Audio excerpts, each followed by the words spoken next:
अवधूत चिंतन श्री गुरुदेव दत्त श्री स्वामी समर्थ.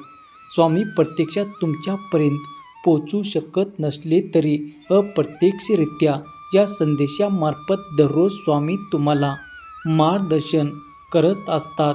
कितीही भयंकर वाईट काळ असू द्या, स्वामीच्या मार्गदर्शनाने नक्कीच मार्ग मिळेल आणि उद्यापासून आयुष्याची एक नवीन सुरुवातसुद्धा होईल.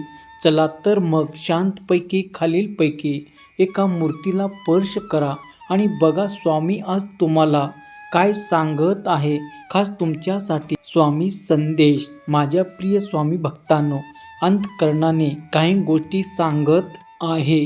जीवनाचे कान करून ऐका. जो फक्त स्वामीची मदत करतो, आम्ही पण त्याचीच मदत करतो.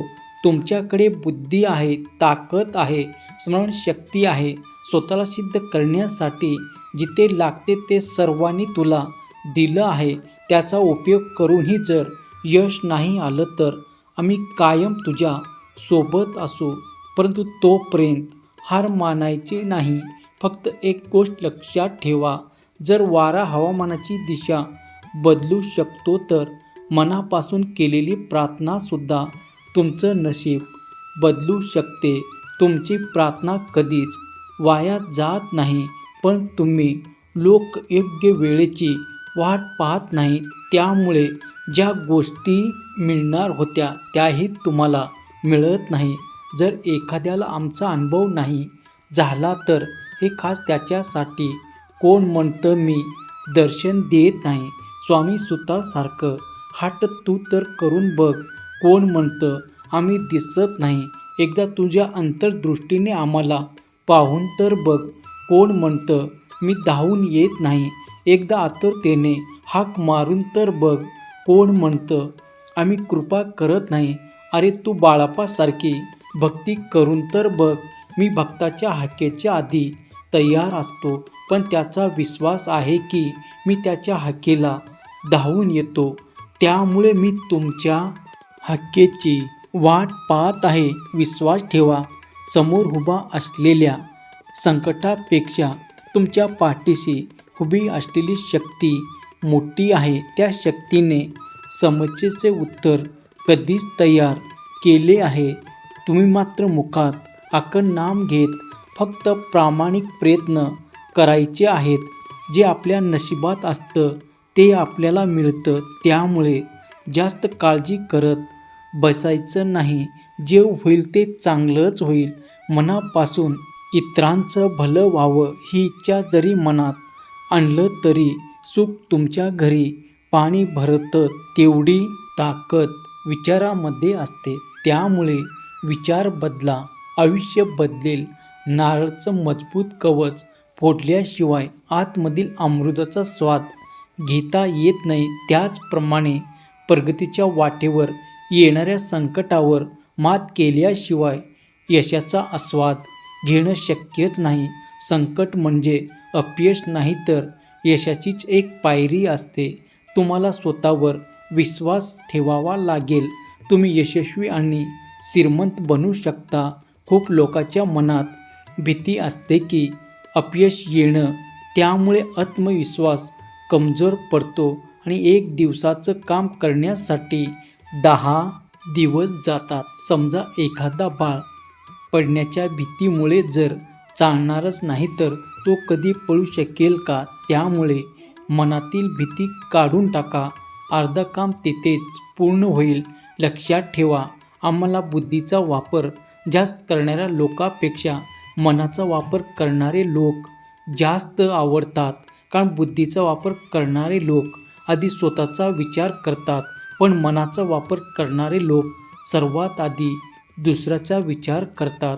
आणि जे लोक दुसऱ्याच्या आधी विचार करतात, स्वामी त्याच्या आयुष्यात अशक्य गोष्टी शक्य करतात. आयुष्य म्हणजे सुख दुःखाचा खेळ आहे. मात्र मनुष्य सुखाचे क्षण लगेच विसरतो. दुःख मात्र आयुष्यभर कुरवाळत बसतो.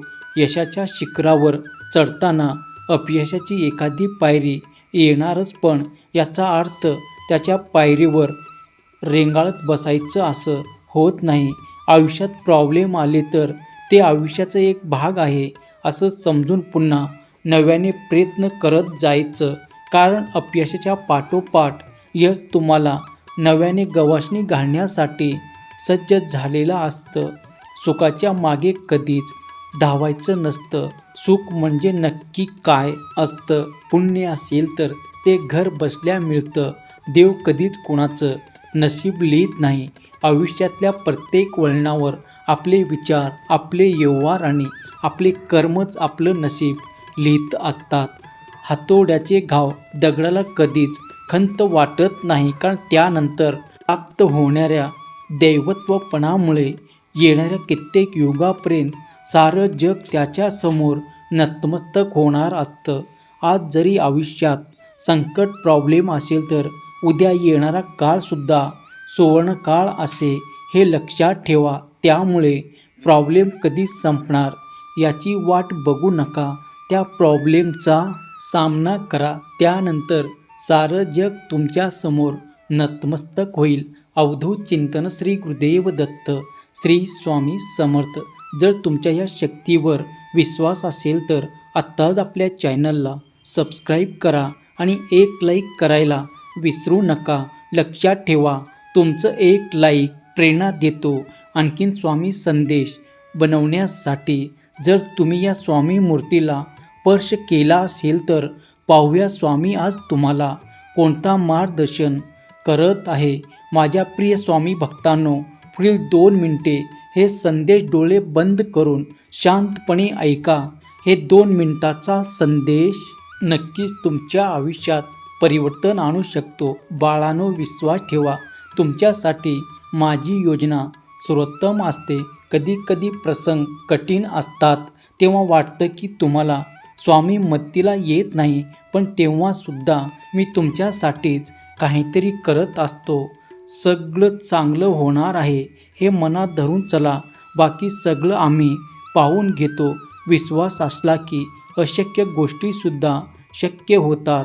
विश्वास ठेवा, तू तुझ्या वाटेचं दुःख भोगून संपवलं आहे. तुझ्या वाटेचं सुख तुला मिळणार. कर्मावर विश्वास ठेवा. आता अपेक्षापेक्षा थोडंसं जास्तच मिळणार. बाळा, नियती तुझ्यासोबत एक खेळ खेळत आहे.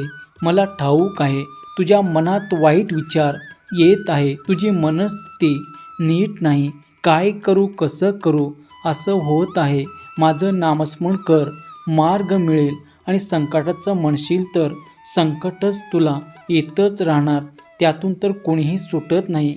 भले भले तुझी साथ सोडतील, तुला एकटं पाडतील, तुझ्यावर हसतील, तुझा द्वेष करतील. तुझ्या जीवाभावाची माणसंसुद्धा तुला एकटे पाडतील. तू हतबल होशील, निराश होशील. क्षणभर तुला वाटेल सगळं संपले. तेव्हा एक लक्षात ठेव, जेव्हा सर्व आशा अपेक्षा आपलेपणा संपतो, तेथूनच या तुझ्या ब्रह्मन नायकाचा खेळ सुरू होतो आणि सर्व अशक्य शक्य होऊन जातं. आणि अपयश आलं तर खचून जाऊ नको. तू कुठे कमी पडलास ते शोध आणि पुन्हा प्रयत्न कर. साथ द्यायला मी आहे, भिवू नकोस. मी तुझ्या पाठीशीच उभा आहे. माझ्या दरबारात येणाऱ्या प्रत्येक भक्ताचा आणि माझ्या जन्मोजन्मीचं थेट नातं आहे. तुझी अडकलेली कामे नक्की पूर्ण होतील. लक्षात ठेव, आपली वाटणारी सगळी माणसं आपली नसतात. म्हणून डोकं टेकण्यासाठी योग्य पाय आणि रडण्यासाठी योग्य खांदा निवडावा लागतो. वेळेला महत्त्व दे, पण जिथे तुला महत्त्व नाही तिथे वेळ मात्र देऊ नकोस. लोक फक्त हातातले घेऊ शकतात, नशिबातलं नाही. मनासारखी गोष्ट घडत नाही, मिळत नाही. म्हणून निराश होऊ नकोस, डगमगू नकोस. स्वतःशी नेहमी प्रामाणिक राहा. माझ्या अखंड नामस्मरणात राहून बघ, तुला माझी प्रचिती येते का नाही. जीवनाचा आणि आयुष्याच्या शेवटच्या श्वासापर्यंत मी तुझ्यासोबत उभा राहतो का नाही. एक दिवस तुझा कर्म तुला भेटायला येतील, मग ते चांगलं असो किंवा वाईट. बाळ, तुझ्या मनात येणाऱ्या शंका, कुशंकामुळे तू माझ्यापासून हळूहळू लांब चालला आहे. त्यामुळे पहिले तुझ्या मनातील शंका, कुशंकांना काढून टाक. तुला मार्ग मिळेल. तू स्वतःच्या मेहनतीने परिस्थिती बदलण्याची स्वप्न बघ, कारण ही दुनिया त्याचीच विचारपूस करते ज्याची परिस्थिती चांगली असते. कर्म ही अशी गोष्ट आहे ज्याच्यापासून आपण कधीच पळू शकत नाही. कर्माचा फेरा फिरणार. जे आज तुम्हाला रडवत आहे उद्या त्यांना सुद्धा रडावं लागणार. डोळे तर मी सर्वांना सारखे दिले पण खूप कमी लोकांना माणुसकी दिसते. बाकीच्यांना पैसा आणि स्वतःचा फायदा दिसतो. मग सांग तू कोणत्या रांगेत उभा राहणार आहे. कोणत्याही गोष्टीचा जास्त गर्व करू नका. सकाळची 5 रुपयाला मिळणारा पेपर संध्याकाळी 5 रुपये किलोने विकला जातो. कोणत्याही स्वार्थाशिवाय कोणाचं तरी भलं करण्याचा प्रयत्न कर. देव तुमच्या सर्व समस्या सोडवेल. लक्षात ठेवा, चुकीच्या वेळी खऱ्या गोष्टींना पण चुकीचं समजलं जातं. म्हणून योग्य वेळेची वाट बघ आणि सगळ्यांना चांगलं सोडून द्या. लोक बाहेरून दिसतात असे आतून नसतात आणि फार गंभीर बनून जगू नकोस. हे विश्व करोडो वर्षापासून आहे. इथे कित्येक आले आणि कित्येक गेले. कोणा वाचून कोणाचं काही अडत नाही. जे व्हायचं होतं तेच राहणार. तुम्ही विचार करून मनासारखं घडणार नाही. तू प्रयत्न करत राहा. तुझ्या प्रत्येक प्रार्थनेला आणि तुझ्या प्रयत्नाला आम्ही यश देणारच. जाणारे गेले, येणारे येतील. तू फक्त तुझ्या निर्णयावर ठाम राहा. बाळा, जाता जाता एवढं सांगेन, मी परत येईन. पण बाळा, नेहमी लक्षात ठेव, तुझे कष्ट आता संपणार आहेत. उत्तर शोधायला तू योग्य मार्गावर आला आहेस. शब्द माझे तुझ्या आठवणीत ठेव. फक्त नीतिमत्ता साफ ठेव. काळजी करू नकोस. मी आहे. फक्त तुझं मार्ग चालत राहा. जर तू जिंकलास तर खरा ठरशील. स्वामी भक्त. हा संदेश शेवटपर्यंत पाहिल्याबद्दल धन्यवाद.